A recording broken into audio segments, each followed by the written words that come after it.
চাঁদপুরের মাছঘাটে চাহিদা অনুযায়ী ইলিশের সরবরাহ না থাকায় দাম আকাশছোঁয়া।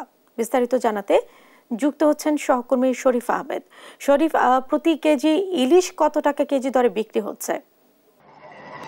জেসিকা, আপনি যেমনটি জানতে চেয়েছেন, আজ কিন্তু চাঁদপুর মাছঘাটে ইলিশের দাম আকাশছোঁয়া। কেননা এখানে যে ইলিশ চাহিদা অনুযায়ী কিন্তু ঘাটে আসছে না। 1 কেজি সাইজের ইলিশ আজ কিন্তু বিক্রি হচ্ছে 3000 টাকায়, যেটি হচ্ছে 1 কেজি সাইজের। আর যেটি 700 থেকে 900 গ্রামের ইলিশ, সেটি বিক্রি হচ্ছে আপনার 2600 থেকে 2700 টাকা। আর যেটি 600 গ্রামের ইলিশ, সেটি বিক্রি হচ্ছে 2000 থেকে 2200 টাকা। এখানে দেশের বিভিন্ন প্রান্ত থেকে ইলিশের বাড়ি চাঁদপুর মাছঘাটে কিন্তু অনেকেই মাছ ক্রয় করতে আসেন, কিন্তু যারা এসেছেন তারা কিন্তু ইলিশ ক্রয় করতে পারছেন না। আমি তাদের সাথে কথা বলেছি, ক্রেতাদের সাথে কথা বলেছি। ক্রেতারা আমাকে বলেছেন তারা কিন্তু ইলিশের বাড়ি চাঁদপুর আসেন স্বাচ্ছন্দ্যে ইলিশ ক্রয় করার জন্য, কিন্তু এখন ইলিশ চাহিদা অনুযায়ী ঘাটে না থাকায় কিন্তু তারা অনেকেই ইলিশ না কিনে বাড়ি ফিরে যাচ্ছেন। আমি এই বিষয়ে ক্রেতাদের সাথে কথা বলেছি, পাশাপাশি বিক্রেতাদের সাথেও কথা বলেছি। আড়তদাররা বলছেন যে এই ঘাটে প্রতিদিন 100 থেকে 200 মন ইলিশের চাহিদা রয়েছে, সেখানে মাত্র 1 থেকে 2 মন ইলিশ ঘাটে আসছে। সেজন্য চাহিদা অনুযায়ী ইলিশ ঘাটে না আসায় কিন্তু ইলিশের দাম কমছে না।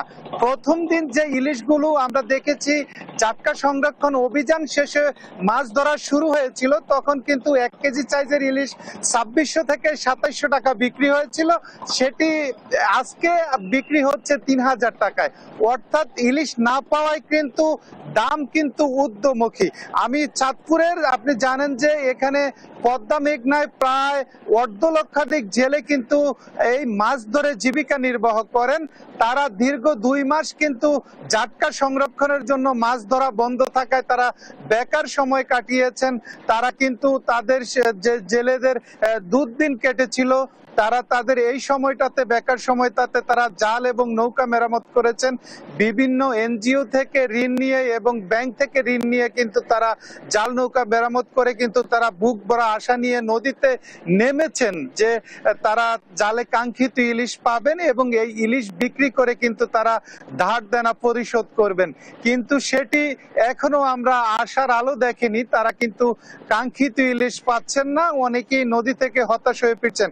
তবে একটি আশার কথা জানিয়ে রাখি, জেলেরা কিন্তু ইলিশ না পেলেও দেশি প্রজাতির যে মাছ রয়েছে, পাঙ্গাস, চিংড়ি, সেগুলো কিন্তু পাচ্ছেন এবং বিভিন্ন রকমের মাছ কিন্তু নদী থেকে তারা আনছেন। আজকে কিন্তু দেশীয় যে পাঙ্গাস রয়েছে, সেটি নদী থেকে ধরে কিন্তু জেলেরা, আমরা দেখেছি সকালে ঘাটে আসছেন, সেটির কেজি কিন্তু 700 থেকে 800 টাকা বিক্রি হচ্ছে। আর যেটি চিংড়ি রয়েছে, সেটি বিক্রি হচ্ছে 1000 থেকে 1200 টাকা। এর পাশাপাশি আরেকটা বিষয়, যেটি সবাই ইলিশ সংশ্লিষ্ট যারা রয়েছেন, চাঁদপুর নদী কেন্দ্রের যারা বৈজ্ঞানিক কর্মকর্তা রয়েছেন, তাদের সাথে আমি কথা বলেছি। তারা বলছেন এটি কিন্তু ইলিশের মৌসুম নয়, ইলিশের সিজন নয়, অর্থাৎ এখন কিন্তু লিঙ্ক সিজন। এই সিজন শেষে, অর্থাৎ বর্ষাকালে কিন্তু ইলিশের ভরা মৌসুম। এই মাসগুলো অর্থাৎ বৈশাখ জ্যৈষ্ঠ মাসের শেষের দিকে কিন্তু ঝাঁকে ঝাঁকে ইলিশ ধরা পড়বে তারা বলছেন। তো তারা আশা করছেন যে এই সময়টাতে যদি বৃষ্টি বাদলা বাড়ে, প্রাকৃতিক বিষয়, ইলিশ কিন্তু নদী, এই বিষয়গুলো প্রাকৃতিক বিষয়, জোয়ার বাটার সাথে সম্পর্ক রয়েছে এবং এটি কিন্তু আমাবস্যা এবং পূর্ণিমা কোয়ার্টার, এগুলোর সাথে কিন্তু সম্পর্ক রয়েছে। অর্থাৎ প্রকৃতির সাথে কিন্তু সম্পর্ক রেখে কিন্তু নদীতে ইলিশ পাওয়া যায়। তো সবাই আশা করছেন যে আগামী দিনগুলোতে পর্যাপ্ত ইলিশ নদীতে পাওয়া যাবে এবং নদীতে পাওয়া গেলে ঘাটে ইলিশ আসবে। ঘাটে ইলিশ আসার সাথে সাথেই কিন্তু দাম ক্রেতাদের নাগালের মধ্যে আসবে। তো এই ছিল চাঁদপুর থেকে আমার কাছে ইলিশের বাজার নিয়ে সব শেষ।